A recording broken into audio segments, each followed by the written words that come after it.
amaso ni igice kigaragara cy'ubwonko bwawe, nubwo rimwe na rimwe iby'ubwonko bwakira bushobora kubihabwa n'amaso, ariko n'amaso akora bigendanye n'icyo ubwonko bugarura n'ibindi n'ibindi. Yaravuze ngo nta butabera ubuzima bw'ikiremwamuntu ku isi bwaba butaye agaciro. Kanti yaravuze ngo ntugatererwe ubwoba cyangwa ngo ugire isoni z'uko uteye, ujye wibuka ko n'igiti kigoramye gitanga ibirimi by'umuriro bigororotse neza. N'igiti kigoramye gitanga ibirimi by'umuriro bigororotse neza. Yenda guranga bya bindi Dr. Nikodemu yatubwiye. Ubukire bwambura agaciro ubumuga, mu gihe ubukene butuma ubumuga bugira agaciro. Kuba uw'umumaro byambura agaciro ubumuga, mu gihe iyo utari umuntu w'ingirakamaro byongerera agaciro ubumuga. Ntugaterwe ubwoba cyangwa se ngo ugire isoni z'uko uteye.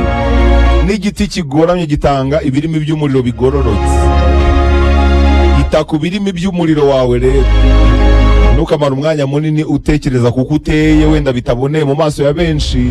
Abantu benshi bashobora kubona utari amazi yo kunywa imbere yabo, ntibakubonemo amazi yo gutekesha, ariko ujye ubabwira ko uko amazi yaba asa kose yazimya umuriro.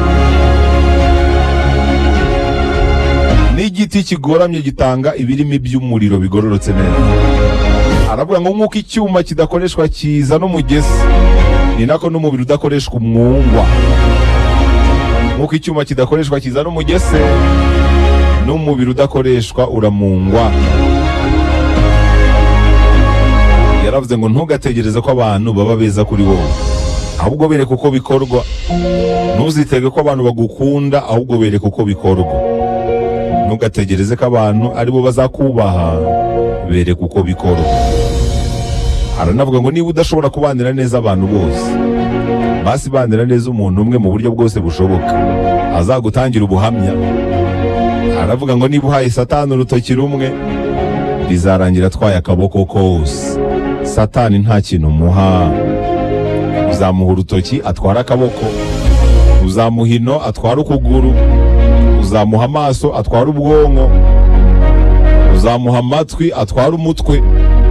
Satani nuko akora, nta kintu uba ugomba kumuha, rero ugomba kumara amazi. Yaravuze ngo inshuti nyayo ibona akababaro mu maso yawe, mu gihe abandi bose bari kubona kumwenyura mu maso yawe.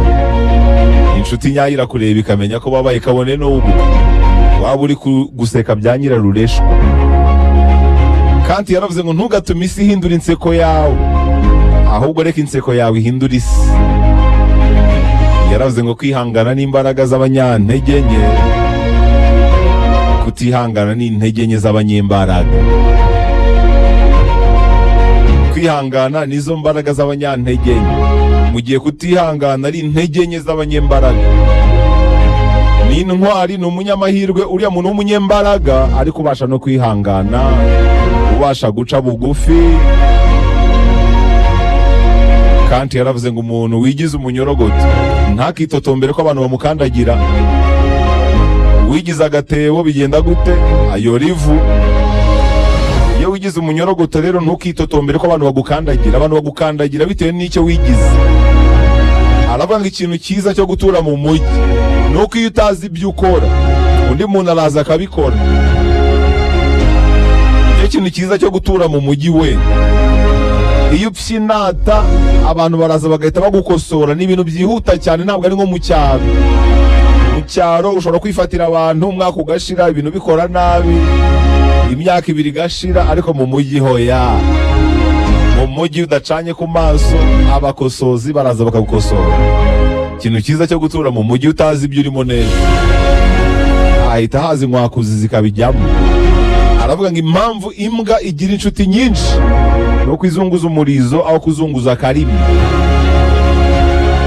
Kandi yaravuze ngo buri gihe ita ku bantu nk'aho aribwo bwa nyuma muri kumwe, buri gihe babwira amagambo nk'aho aribwo bwa nyuma yavuze, buri gihe babanire nk'aho aribwo bwa nyuma ubikoze, kubera ko hari umunsi bizaba impamo.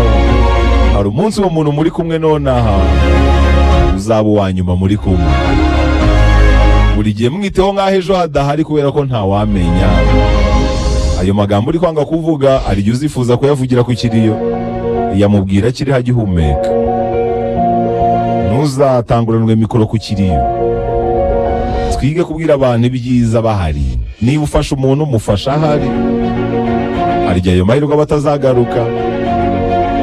Uyu mugabo yaravuze ngo iyo wigize intama cyane kuri iyi si ibirura birakurya.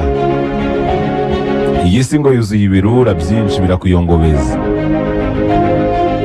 B'intama yego, ariko nibigera mu kwirwanirira ujye wirwanira nk'intare. Kandi yaravuze ngo amahoro ahoraho. Yaravuze ngo amahoro aho. Kandi yaravuze ngo amahoro ahoraho aboneka gusa mu mva. Amahoro ahoraho aboneka mu mva. Ubuzima butagira ibibazo, butagira ingorane, nta handi buboneka hano ku isi uretse mu mva. Yaravuze ngo ntabwo dukize kubera ibyo dutunze, ahubwo dukize kubera ibyo dushobora gukora tudafite ibyo dutunze. Ntabwo ubukire bureberwa mu byo utunze, ahubwo bureberwa mu byo washobora gukora ntacyo utunze. Uyu mugabo yavuze amagambo menshi ariko ay'ingenzi, reka nyasoreze kuri aya.